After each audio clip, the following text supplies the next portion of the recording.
Another Grail piece and me are having our first anniversary, and it's the Omega Speedmaster Professional that I bought just a few months after the sub. Sadly, that costed attention from me as the Submariner kinda stole the show. I did wear it many times, just not as often as the Submariner. All that time it was worn on the bracelet, and I switched to this two-piece nylon just a few weeks ago. The bracelet was excellent, with a perfect vintage comfort without the vintage rattling. It blows my Submariner one out of the water comfort-wise. It was only a bit tricky to adjust it, just like any modern Omega bracelet, as they decided it would be smart to put teeny tiny screws on both sides of the link with a steel rod that is not connected with either of them in between.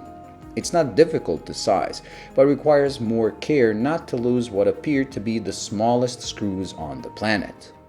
I also got screwed, as the dealer gave me one of the older style clasps even though those newer adjustable ones were already out. Since I didn't pick it up personally, they probably used the opportunity to slip me this older one from the old stock. At first it bothered me, but with the discount I got on this and the rise in price of the newer clasp model, it turns out I actually scored, as ordering the new clasp itself from Omega costs far less than the savings I made when I was purchasing this watch. Despite enjoying the bracelet for almost a year, a few weeks ago I got the itch to take it off and try it on a strap. I chose this black nylon and can say I love it. I know people call this a strap monster, but I always said it belongs on a bracelet. Now I have to admit I understand the appeal, and the watch not only looks awesome but also wears even more comfortable, as it's much lighter, bringing it even closer to its vintage counterparts. The movement has been superb as well, keeping excellent time, especially considering it is a manual wind watch, where the power reserve fluctuates between winds, unlike the automatic that is always close to full reserve. The watch averages about half a second a day fast, which, like I said, is mighty impressive. Chronograph is wonderful to use, and I have used it quite a few times. The one thing I didn't like so much is the winding. It is nice and smooth, but the crown is slightly hard to grip, so getting those last few winds can sometimes be an unpleasant experience.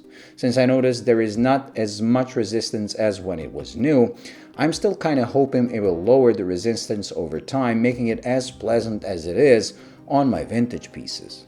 It might seem I'm nitpicking, but on a watch that you have to wind daily to keep going, the winding experience is a pretty important thing.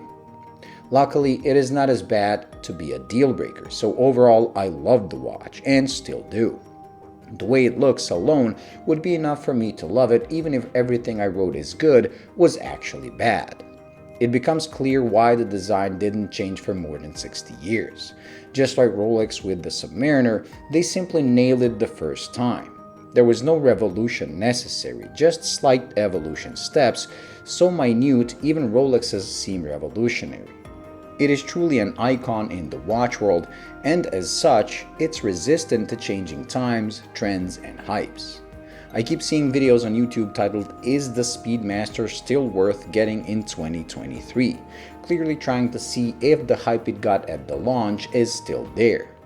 But with timeless classics like the Speedmaster, it's always worth getting it, and I'm very happy I got mine.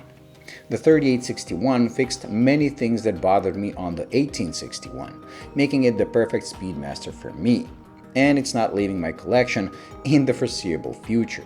It is yet another watch where the honeymoon phase doesn't seem to end. Thank you for watching. I hope you enjoyed and found it useful. If you did, please like and subscribe, and until the next video, bye.